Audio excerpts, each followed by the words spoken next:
sebetulnya ya fitnah dan permasalahan yang ya mengalihkan opini itu bukan di Indonesia saja, tapi di berbagai negara. Nah, salah satu opini yang ingin mengalihkan ini diantaranya adanya kelompok yang membatalkan nasab ba'alawi. Ya, dan itu mengatasnamakan ulama. Na'udzubillah min dzalik.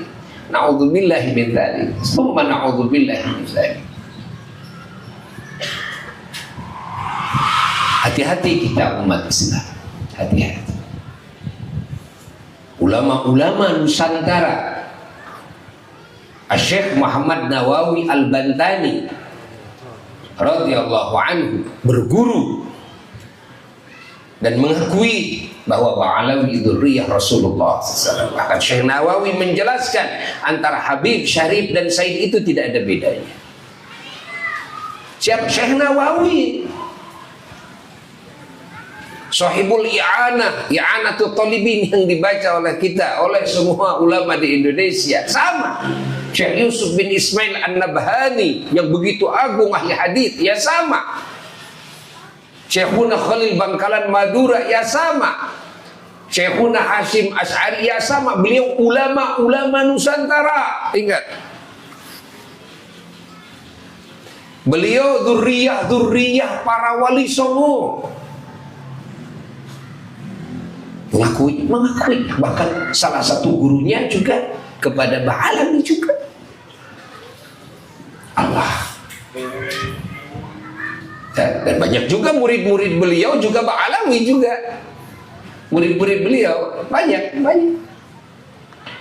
Allah. Ini fitnah besar, ini fitnah agama, karena yang terfitnah dengan fitnah ini bisa hilang agamanya. Kenapa? Karena membatalkan nasab seseorang itu bisa mengakibatkan kepada kekufuran. Ya, makanya kalau Buya kepada umat Islam memberikan dalil yang harus dipegang oleh kita umat Islam. Apa? Begini saja. Apakah umat Islam di Indonesia menganggap kepada Syekh Nawawi Al-Bantani itu thiqah, terpercaya atau tidak? Jawab. Apakah Syekhuna Khalil Bangkalan Madura thiqah atau tidak?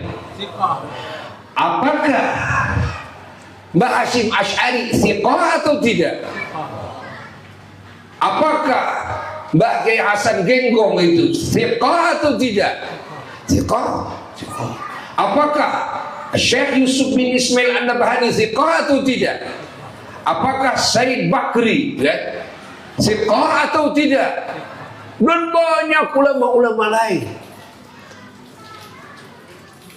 Sehingga beliau mengatakan ijma' dari timur sampai barat, semuanya sepakat bahwasanya Ba'alawi ini sahih dzurriyyah Rasulullah sallallahu alaihi wasallam. Nah, pertanyaannya, kalau menganggap kepada beliau-beliau ini adalah ulama-ulama thiqah dan beliau-beliau ini banyak ulama Nusantara. Ingat, yang beliau-beliau ini adalah sanad agama kita. Tiba-tiba muncul mengatasnamakan ulama. Ada orang yang membatalkan. Kalau bagi kita umat Islam enteng. Ini siapa, udah aja begitu. Karena kalau dibawa kepada keilmuan, orang awam gak akan bisa. Dan seperti sekarang, bukan ahli ilmu, bukan ahli nazar, ikut ngomong masalah itu, tambah ngawur.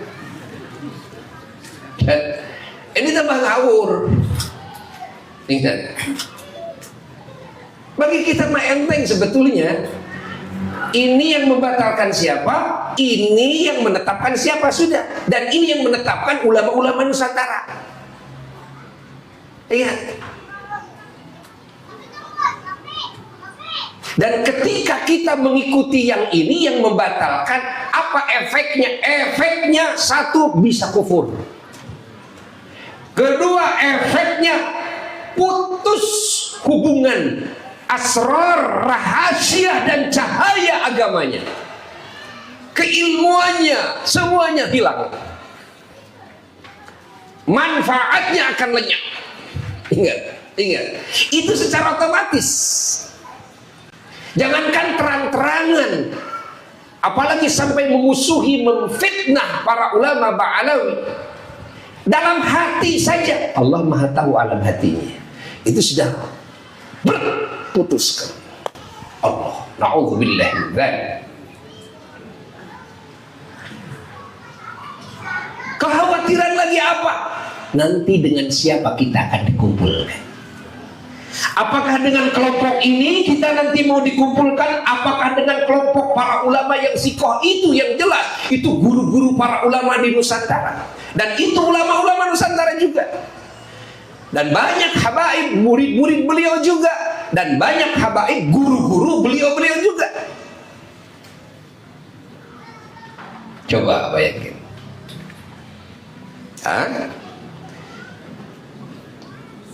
Apalagi permasalahan yang berat, permasalahan berat, kita nanti kalau ikut ke depan kelompok ini, kelak yaumul qiyamah harus siap disidangkan di hadapan Allah dengan beliau-beliau.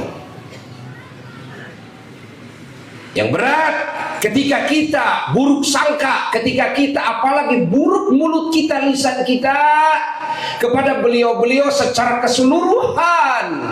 Ini secara keseluruhan kan kalau membatalkan. Nah, otomatis punya amal soleh seberapa kamu untuk siap membayar kepada mereka yang telah kau caci, yang telah kau zalimi, yang telah kau sakiti.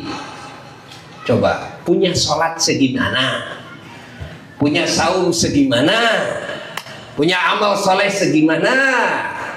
Catat oleh kita. Mereka itu memutarbalikan fakta. Mereka itu memutar-mutar pemikiran, sekeinginan mereka. Untuk apa? Untuk agar dianggap mereka itu benar, menutupi kesalahan mereka. Maka terus diputar-putar. Catat oleh kita ini semuanya. Ya. Karena apa? Karena mereka itu bukan mau mencari kebenaran. Bukan. Apalagi dengan logo mereka ingin membela kebenaran. Itu sudah ngawur. Saya mau membela kebenaran, kesucian keturunan Nabi Muhammad. Ingat. Mereka kan kalau ketahuan salahnya, takut mereka. Ya, terancam hancur mereka, terancam babak belur mereka, terancam remuk mereka. Coba, maka mereka kerjaannya memutar-mutar itu. Allah. Ini efek-efek yang bahaya tuh ya. Kalau ikut ke sana, apakah kalian mau ikut rombongan ini? Atau mau ikut rombongan itu tuh para ulama yang sudah jelas, para wali-wali Allah, dan ini gurunya kan, para habaib juga, gurunya para ulama-ulama, aulia-aulia yang ada di Nusantara, dan beliau-beliau ulama-ulama Nusantara. Lalu mereka membentur-benturkan seolah Nusantara itu dia, gitu kan? Seolah Nusantara itu dia. Mari kita dukung ulama Nusantara, kiai-kiai Nusantara, seolah Nusantara itu dia. Loh, apakah Syekh Nawawi bukan ulama Nusantara? Apakah Syekhul Bangkalan bukan ulama Nusantara? Dan banyak lagi yang lainnya bukan ulama Nusantara. Dan mereka mau membentur-benturkan habaib dengan ulama. Tujuan mereka bukan masalah mencari kebenaran nasab. Tujuan mereka bukan itu. Di antara tujuan-tujuan makar teror mereka diantaranya adalah tuh lihat di belakangnya Yahudi. Satu. Tuh lihat di belakangnya komunis. Ingat. Tuh lihat di belakangnya yang akan menjajah Indonesia ini, yang akan menguasai kekayaan Indonesia ini, yang rakus terhadap jabatan, yang ingin menguasai kursi-kursi di Indonesia ini. Catat tuh. Nah, kalau umat Islam ini tidak dihancurkan, tidak dipecah belah, siapa yang bisa maju? Siapa yang bisa menguasai dari mereka? Tidak akan bisa. Tidak akan bisa. Maka Buya mengajak kepada umat Islam dan bangsa Indonesia, jaga kesatuan persatuan. Ikuti para ulama-ulama yang jelas-jelas terpercaya, dan beliau-beliau adalah wali-wali Allah. Lihat, wali-wali Allah, bukan wali-wali setan yang ngawur atau mereka bikin wali sendiri seenaknya. Bukan. Ini wali-wali Allah, ilmunya sudah jelas, kitabnya sudah jelas, subhanallah, manfaat kemana-mana. Dan efeknya, kalau kalian ikut kepada kelompok yang ini yang membatalkan, maka kalian dari dunia sampai akhirat akan punya musuh yang akan mengancam keselamatan kalian kelak yang abadi. Wah, bahaya besar. Bahaya besar.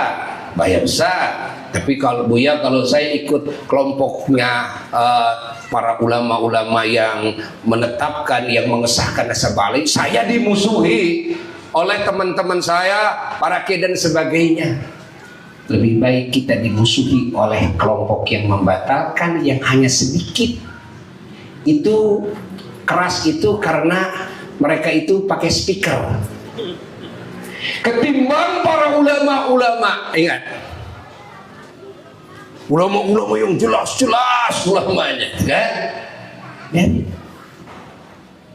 Maka kalau urusan ada yang memfitnah Buya, yang menjelek-jelekan Buya mah malah senang. Berarti oh, Buya ini sudah diakui, dikelompokkan kepada kelompok para ulama-ulama Allah, kelompok para habaib, gitu kan? Kelompok ulama Nusantara yang diklaim Nusantara itu seolah mereka. Bukan. Tuh Nusantara itu Syekh Nawawi. Tuh Nusantara itu Syekh Unahulil Bangkalan Madura. Tuh Nusantara itu Syekh Maimun Jubair. Tuh Nusantara itu Syekh Hasan Genggo. Tuh Nusantara itu banyak guru-guru kita yang sama menetapkan Mama Eyang Cibaduyut, Mama Eyang Cibabat, Mama Eyang Rende. Salah satu guru-guru beliau juga Ba'alawi, murid-murid beliau juga banyak Ba'alawi juga. Dan tidak ada satupun ulama-ulama Allah dari masyrik sampai maghrib hatta ahli nasab yang pernah membatalkan, gak ada. Mereka bikin penipuan-penipuan, ya, seolah iya dalam kitabnya begitu, padahal mereka sudah bikin penipuan-penipuan, makar-makar. Ulama ditipu, pengarang-pengarang kitab disalahgunakan ucapannya. Ya, mereka hati-hati. Mereka akan ada yang merasa hakul yakin, katanya. Lah, hakul yakin. Kenapa sampai kok hakul yakin? Ini kan masalah bukan masalah yakininya, ini masalah dzonninya. Pertanyaan yang singkat, kalau dianggap dibatalkan, terus yang dianggap dibatalkan batal putus dari mana? Oh, dari Syekh Abu Bakar sana, sana siapa? Sakron, Said Sakron. Oh, dari mulai itu yang dianggap oleh kamu itu penipu. Adakah ulama-ulama di saat itu yang pernah mengatakan bahwa Said Sakron, Habib Sakron menipu, berdusta? Sementara mengaku-ngaku sebagai keturunan Nabi SAW, oh ini adalah suatu yang sangat serius. Ya, apakah ada para ulama yang mengatakan kamu bohong, kamu penipu, kamu tukang fitnah? Ya, kepada Said Sakran di zaman itu, pernahkah kamu lihat kitabnya di zaman itu? Kalau kamu mengatakan bahwa putus, gak ada namanya Ubaidillah umpamanya, pertanyaannya enteng, apakah kamu ada di zaman itu? Coba, kamu kan ada di zaman sekarang.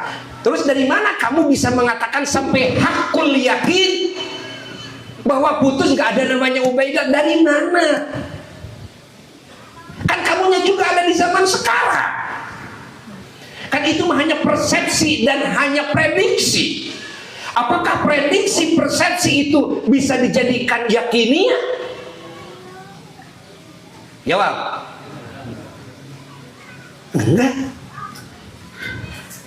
Orang yang ada di zaman itu juga nggak ada yang membatalkan. Kalau kamu anggap orang pertama yang memunculkan nasab ini umpamanya adalah Said Sakran, di zaman itu juga ulama-ulama mujtahid saat itu yang betul-betul kritis di masa itu, mujtahidin banyak, nggak ada kok yang membatalkan. Ya, kamu yang tidak ada di zaman Said Sakran membatalkan, padahal sudah syuhrah dan istifadah di zaman kita. Seharusnya kalau kamu seorang ulama, hukumi saja yang ada di zaman sekarang ini. Jangan kamu ingin hidup di zaman dulu, abad keempat, lalu mau mengomentari yang ada di abad keempat, kamunya ada di abad sekarang. Kan kamu memperlihatkan ketololan kamu. Coba fikirkan. Kamu memperlihatkan ketololan kamu. Ingat,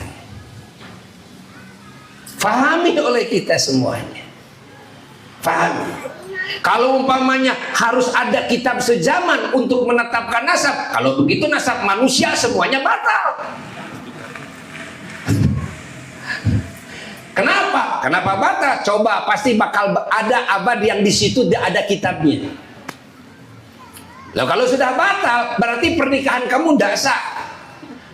Kenapa? Menurut kamu saya putra anu. Kata siapa putra anu? Bener aja. Putra anu dari mana? Kamu bilang putra anu. Ini kan masalah dzonniyah, bukan masalah yakiniyah. Bukan masalah tauhid. Nah, sekarang masalah dzonniyah kita sudah tahu aturannya. Kalau kita ulama, bagaimana kita menyikapi masalah dzonniyah? Ingat, apakah masuknya ke waham? Apakah masuknya ke syak? Apakah masuknya ke dzon? Nah, kan? Kalau dzon kan itu sudah melebihi syak. Nah, di situ tentu perlu dalil-dalil yang menguatkan dzon kamu jadi A, yang menguatkan dzon si ini jadi B. Pahami oleh kita semuanya. Ini masalah dzonniyah.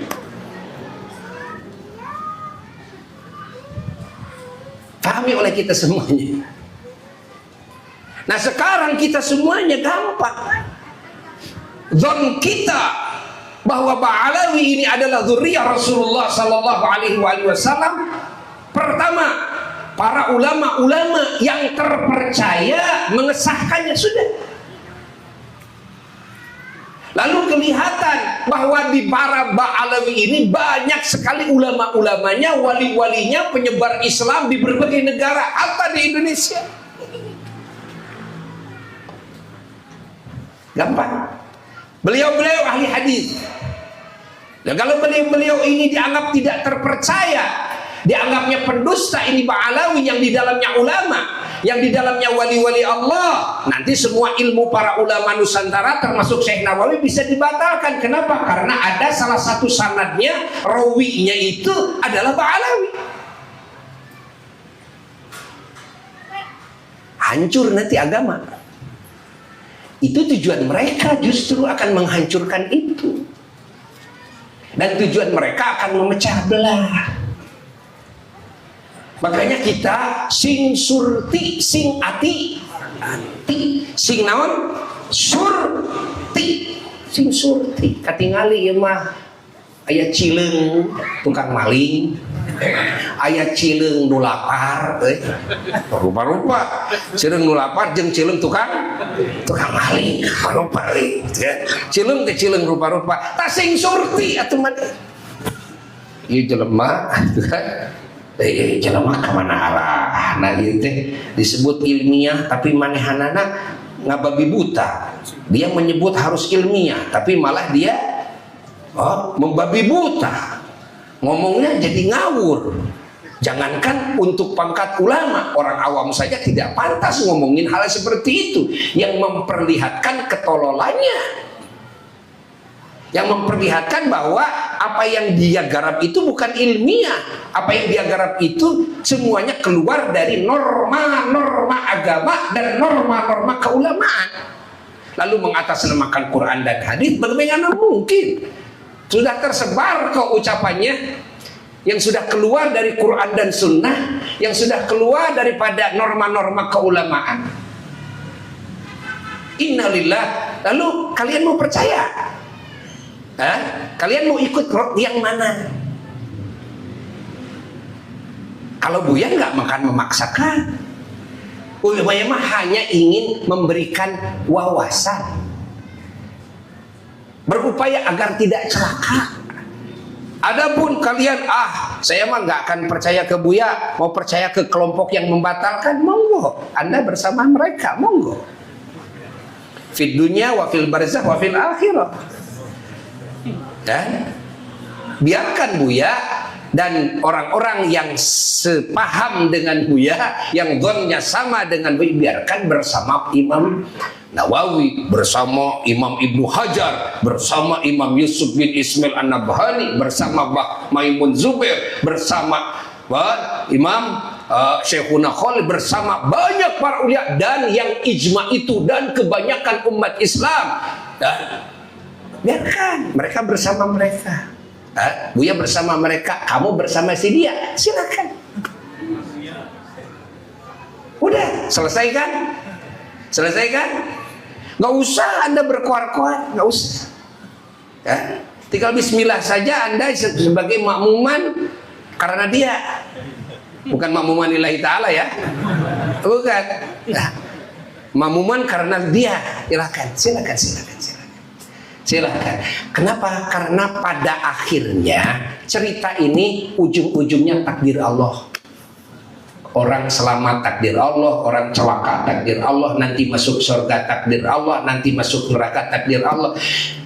Silakan. Buya tidak tahu ya takdir seseorang ditakdirkan itu bagaimana. Nggak tahu. Karena tahu. Cuma ini kan berdasarkan agama, berdasarkan usul fikih. Kalau memang kita ulama kan enteng ngukurnya, gak susah, enggak kok jadi ribet begitu, gak susah. Kalau sama orang-orang awam tinggal ngomong gini, kamu percaya gak Syekh Nawawi itu ulama? Percaya, terpercaya. Dan beliau menetapkan nasab Alawi ini sahih ya. Tuh lihat kitabnya dalam syarah aku dulu Jen dan yang lainnya. Percaya? Udah. Terus kamu bandingkan si ini yang membatalkan dan Syekh Nawawi, kamu lebih percaya kemana? Oh Syekh Nawawi, udah selesai. Gak usah pakai Quran wala hadis wala apa, udah selesai. Ya. Jelas tidak? Pahami oleh kita. Wah, nggak ada kitab sejaman. Wah, di zaman itu seolah menipu. Ulama di zaman itu menipu. Kamu ada di zaman itu nggak? Nggak ada. Terus ulama yang ada di zaman itu pernah kamu dengar dalam kitab apa? Terus yang menganggap itu ulama-ulama yang mengesahkan di zaman itu dianggapnya penipu atau pendusta seperti kamu menuding sekarang? Nggak ada. Nah, kan? Seharusnya jangan kamu sekarang. Seharusnya yang mengingkari, yang membatalkan itu adalah zaman Syekh Said Sakron seharusnya, kalau kamu menganggap Said Sakron lah orang yang pertama yang membuli umpamanya, yang menipu, seharusnya ulama-ulama yang ada di zaman itu. Apakah kamu pernah dengar ulama yang ada di zaman itu membatalkan atau menganggap Said Sakron itu penipu? Nggak ada. Tapi kenapa malah kamu berbicara menganggap para habib itu penipu? Pendusta. Coba, apa sih tujuan kamu sebetulnya? Nah, kita harus bisa membaca ini. Surti namanya. Kedua, kudu naon? Hati-hati, gitu kan? Jelas? Alhamdulillah.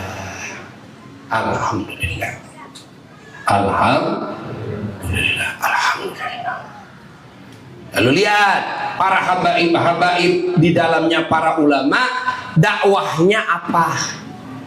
Lihat keilmuannya, lihat yang diajarkannya, bagaimana cerita akhlaknya dan sebagainya. Ingat, lihat kitab-kitabnya, gampang lihat.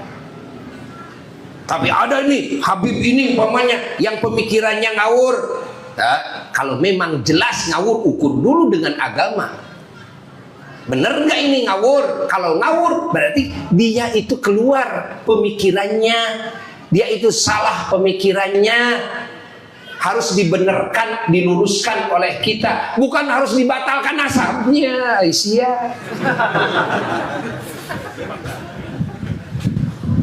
Eca sih.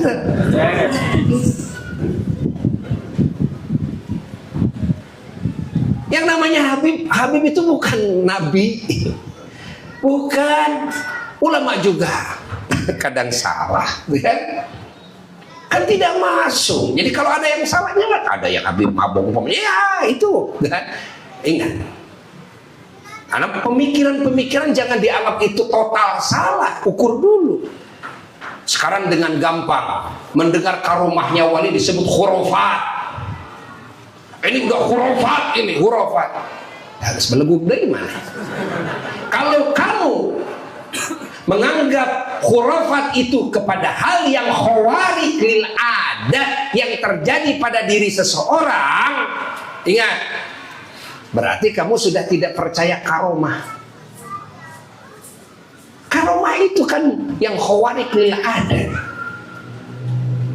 Berarti kamu tidak percaya kalau innallaha ala kulli syai'in qadir, kalau ud'uni astajib lakum. Di diri seseorang yang suci, doanya walaupun khawariq lil adat bisa dikabulkan oleh Allah. Kalau dikabulkan, terjadilah khawariq lil adat. Kalau terjadi khawariq lil adat yang akal kamu tidak sampai, kamu anggap khurafat. Orang yang tidak percaya kepada karomah, dia bisa tidak percaya kepada Quran. Ingat, karena khawariq lil adat ada di tangan Sayyidatuna Maryam alaihissalam. Khawariq lil adat ada di tangannya Sayyidina Asaf radhiyallahu anhu, sahabat Nabi Sulaiman alaihissalam. Itu bukan nabi dan itu bukan rasul. Pahami oleh kita semuanya. Andai kata umpamanya ada yang mengomentari, mengomentari seorang ulama dengan komentar yang salah, ya benerin aja. Itu mah komentar dia saja yang salah, bukan ulama yang salah. Kan ada yang komentari selonong boy, istilah kita sotoy, sok tahu gitu kan. Ada ulama yang lagi ceramah lalu tiba-tiba diem. Wah, ini ada Rasulullah hadir. Ini yang sotoi kan yang ngomong itu, bukan ulamanya, tapi yang sotoi yang ngomong itu. Kamu jangan mengadili ulamanya, adili yang sotoinya. Siapa yang sotoinya? Jangan dianggap semua khurafat, walaupun mungkin terjadi di sebagian orang itu khurafat. Sihir bisa saja terjadi.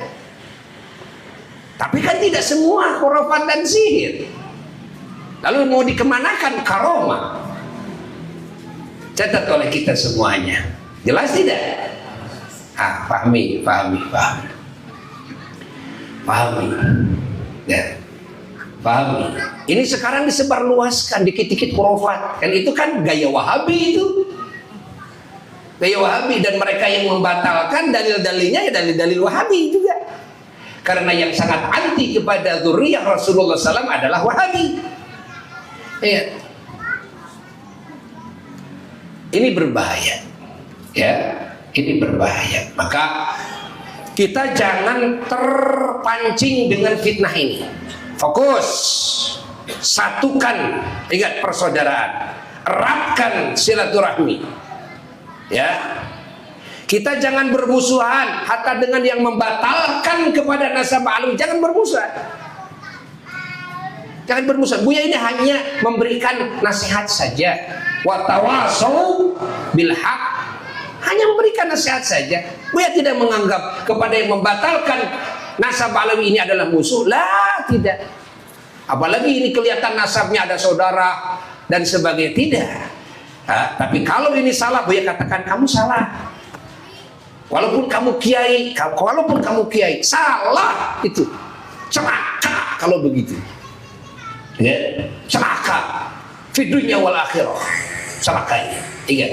Kamu akan dikumpulkan dengan siapa? Ingat itu, ingat. Jangan sampai tercuci otak kita dengan opini-opini yang sengaja dibolak-balik oleh mereka, ingin menutupi kesalahan mereka seolah itu benar. Tidak. Kalau kamu percaya kepada Syekh Nawawi adalah thiqah, ya sudah. Ya, sudah, itu percayai oleh kita. Apa Syekh Nawawi dianggap itu ilmunya di bawahnya dia yang membatalkan?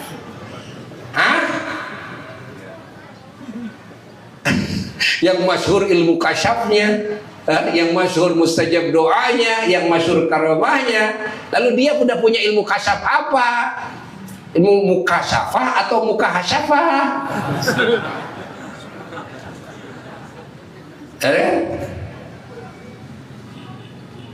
Pahami? Itu sudah disebut oleh banyak para ulama. Ini Syekh Nawawi waliyun min auliyaillah, Syekhuna Khalil waliyun min auliyaillah. Apakah ini termasuk waliyun min auliyaillah yang membatalkan? Kalau wali nikah, ya, ini sudah jadi wali. Kemarin baru menikahkan. Ini sudah jadi wali kota. Ini sudah jadi wali murid. Ini sudah jadi wali puhun. Tahu wali puhun? Orang Sunda mah ada wali puhun. Wali puhun teh biasanya kalau ada acara-acara yang tukang berbicara lah gitu kan, ya, tokoh masyarakat itu wali naon? Wali puhun. Ya. Nah, kan banyak wali ini. Banyak. Nah gitu, hati-hati nih umat Islam, hati-hati.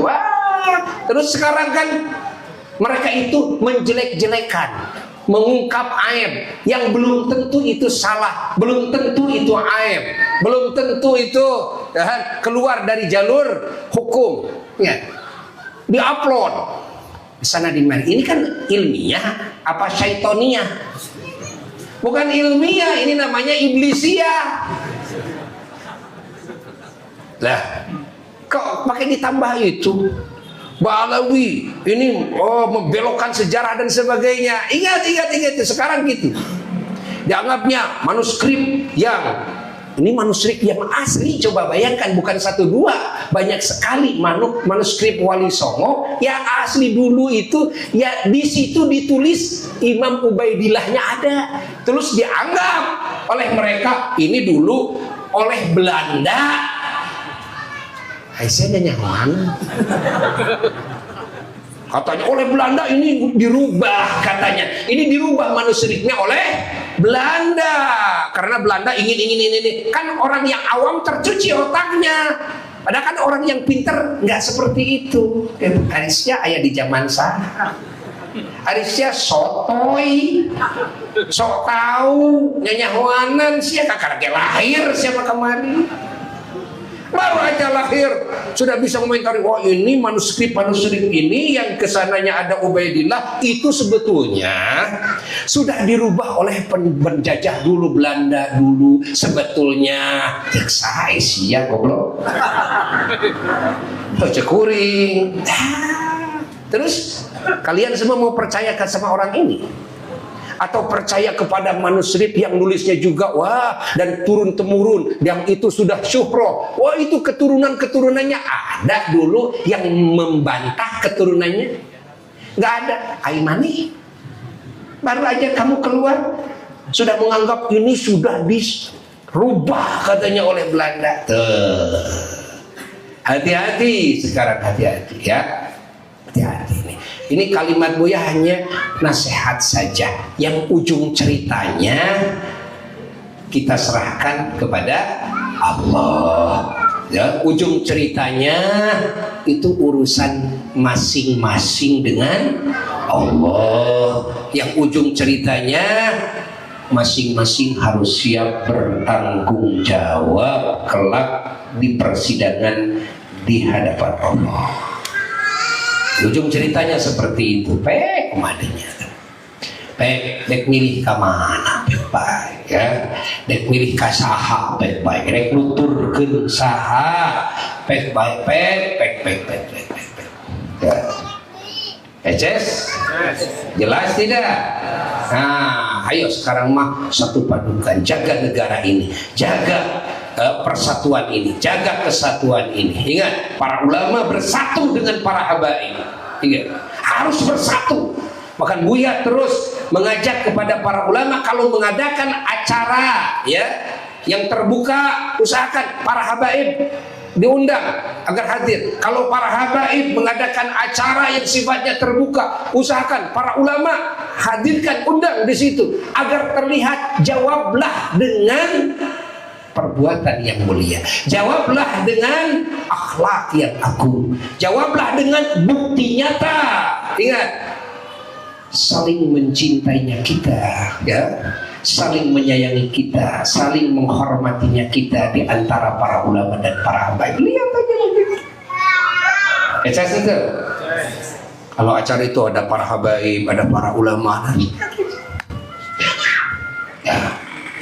Ini yang Buya bisa sampaikan. Ini bagian daripada kandungan kitab ini, karena ini ad-da'watut tamah, bagian dakwah. Di antara dakwah yang harus didakwahkan adalah hal yang aktual seperti saat ini, ya ini. Ya. Ini silahkan share seluas-luasnya. Share. Nuboga naon? HP dan sebagainya. Share ini, kalam Buya ini, share. Seluas-luasnya. Ya. Kalau melihat ada yang komen miri atau ada yang mencaci maki ke Buya, kesetong didengek sing bentet gitu. Kalau Buya kan gitu, sing bentet jam, sing bentet, sing subuh kayaknya, tapi kan dobol sugan kayaknya. Sing bentet kok, sing bentet, ya.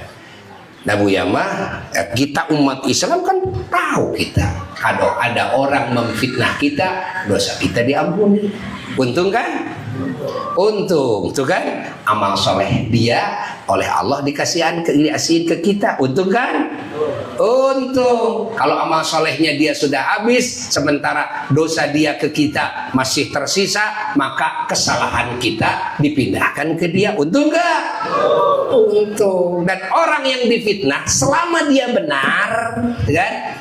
Selama dia benar, maka orang-orang yang nanti penasaran, kan, nanti akan berbelot menjadi pecinta kita. Ya, kan ada yang penasaran, bener tuh cerita-cerita si Abuya Muhyiddin teh, kan sih penasaran nih, kan teman sih penasaran, gitu kan. Bahkan kalau kita orang yang tidak tenar, tapi kita ada di jalan yang benar, ketika ada yang memfitnah, itu salah satu cara Allah untuk mentenarkan kita. Tanpa susah payah bayar ciber. Iya, tanpa susah payah. Terus ada orang, pihak yang membatalkan ngomong, Buya tahu nggak bahwa ini wah masalah nasab ini, isu nasab ini sudah ke internasional, go internasional. Itu lebih bahaya, berarti Allah akan mempermalukan kalian semua. Lebih luas lagi, kebodohan kalian, kesesatan kalian, permusuhan kalian itu diperlihatkan oleh Allah karena kalian yang memperlihatkan sendiri. Begitu kalian menyebarluaskan ke berbagai negara, artinya kalian sudah memperlihatkan kebusukan kalian sendiri, kesesatan kalian sendiri. Bukan merasa bangga, bangga ini sudah, Tuhan. Lain bangga sih ya, lain bangga, konyol sih, konyol. Harusnya kesalahan dan kebodohan itu jangan ada yang tahu seorang pun. Cepat istighfari. Malah kamu mempromosikan sendiri. Itu kan namanya konyol. Kamu ayeuna di Tataranjang. Kamu telanjang bulat. Di sini. Sohor di sini. Sohor. Ingin lebih sohor, telanjang bulat, film sama kamu. Sebarkan ke seluruh penjuru dunia. Itu memperlihatkan kehebatan bukan? Bukan, memperlihatkan apa? Kekonyolan. Konyol sih. Kan orang kan bikin sohor begitu. Ya kan itu cuma sohor doang. Tapi kan sohor dalam kebaikan, ada sohor dalam keburukan. Kalau sohor dalam keburukan itu pengikut iblis. Itu pengikut Fir'aun. Itu pengikut Dajjal. Ingat, mereka yang disohorkan oleh Allah. Tapi yang disohorkan apanya? Keburukannya, kesesatannya disohorkan oleh Allah agar dibaca dalam Quran. Tuh banyak yang kesesatannya disohorkan oleh Allah. Dajjal disohorkan oleh Allah. Kamu ingin kebusukan kamu disohorkan, ya, itu ingat, itu cara kamu itu ya, lebih konyol kamu itu, lebih celaka kamu itu. Padahal kalau yang tahu kepada kesesatan kamu itu satu orang sudah cukup kamu itu, ya. Bahayanya apalagi kalau kamu memperlihatkan kesesatanmu kepada publik sedunia, itu lebih konyol lagi, ya. Semoga kalimat ini manfaat, barokah bagi kita dan umat Islam, menjadi sebab hidayah, sebab keselamatan, sebab kerukunan, sebab terjalinnya kasih sayang, cinta, dan sebab kuatnya ikatan ukhuwah persaudaraan baik antara ulama dan habaib, antara muslim dan non muslim, antara sesama bangsa, antara sesama manusia di muka bumi ini, ya, dengan keagungan Sayyidina Maulana Muhammad sallallahu alaihi wasallam ila hadratin Nabi sallallahu alaihi wasallam. Al-Fatihah.